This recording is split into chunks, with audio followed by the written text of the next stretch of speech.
The greater decentralization of resources and responsibilities in a plural society like ours, the greater the opportunities for needless bureaucracy and corruption that are formidable obstacles to development. Yesterday, some eminent personalities, including the acting president, Professor Yemi Osinbajo, Chief Olusegun Obasanjo, Chief Emmanuel Nwayawu, and others gathered in Abuja to discuss Biafra and the current agitation. Whatever the background is, it is best known to the organizers, but the relevance is the fact that Biafra agitation is the Oduduwa agitation. It is the Niger Delta agitation and even the Arewa agitation. Whatever these agitations, they are symptoms of a more profound issue, the need for restructuring. If there is need indeed anything left for Nigeria and President Buhari to do in our current democracy to move the nation forward, it is to institutionalize true federalism.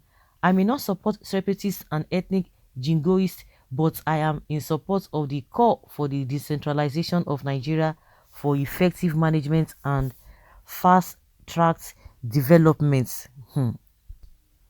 Because at the heart of many agitations for secession is the issue of resource control and suppression of true federalism.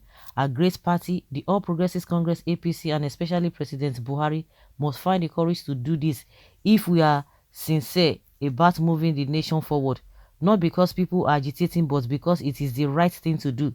History books have shown that Nigeria had our greatest moment during the period of regional governance and resource control. There was healthy competition amongst the regions and each focused on their areas of comparative advantage, and in the end we were greater together.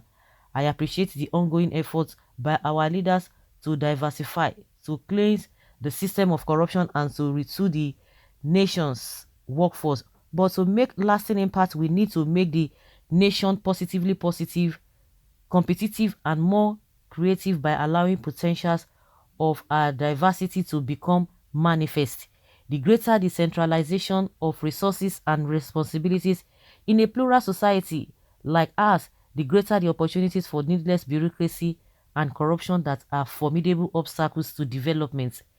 The more resources are concentrated in all powerful center, the more state and local governments are incapacitated to effectively discharge their responsibilities as agents of development, and the more there is struggle amongst sub-nation entities to control the center, thereby creating ethnic tensions and needless debacle.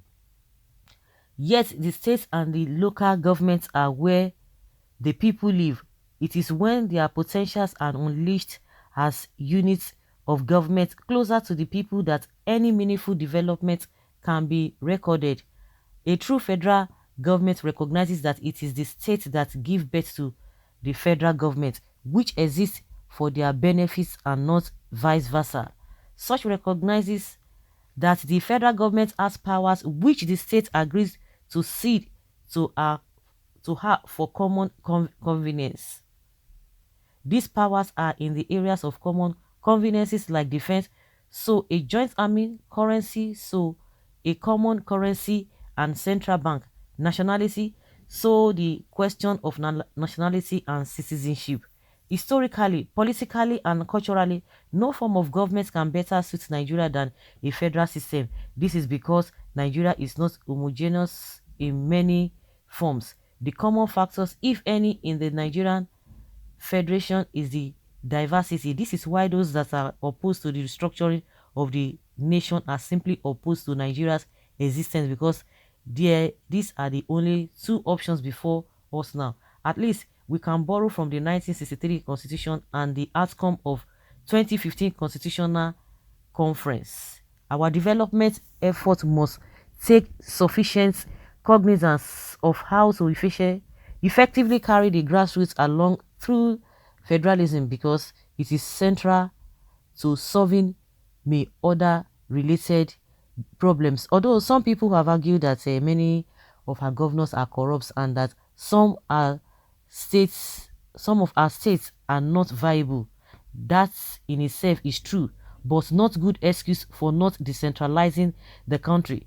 Given many governors are corrupt and are stifling the local government system, but rather than see that as an excuse for the continued refusal to unleash the nation's potential, we should find a way to solve these problems of corruption at the state and local government levels.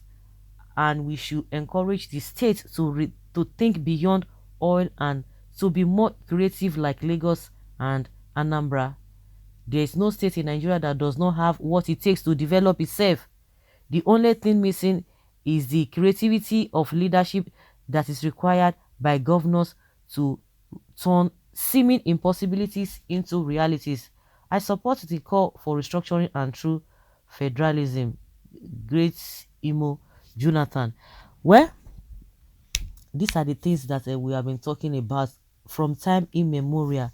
Everybody knows the solution to the problem of this country, but the ability to be able to key into it is where it's lacking.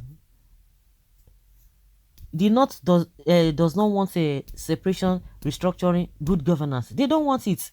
What they want is for cows to be all over the place. That is it. They have their own agenda, and the agenda is what a lot of people have been echoing here and there. All of these things that people are talking about, oh, I don't like a force to separate.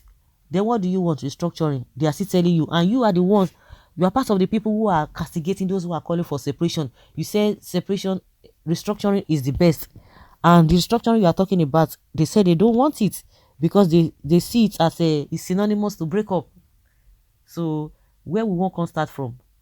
Why all these rants didn't bring it on during the 16 wasted years of PDP? Why ranting more about it now? Let them wait for the next president to do it for them. Buhari doesn't know how to go about it, or let them approach Senate to amend to fit into their expectations. Why angry? It is not late. Okay, you won't know why this issue is being raised now, because if the failed system is favoring your region alone, your people are in control of everything. Even the person you think that his region is enjoying it, tell me whether he's enjoying anything. Who are the region? The same politicians that everybody is complaining about. Who are the people enjoying it? It is the same politicians, not even the masses. So when people begin to believe that oh, we are the one in charge, we are the ones in charge, they go and ask the real people on the street whether they are getting it. It's just ignorance.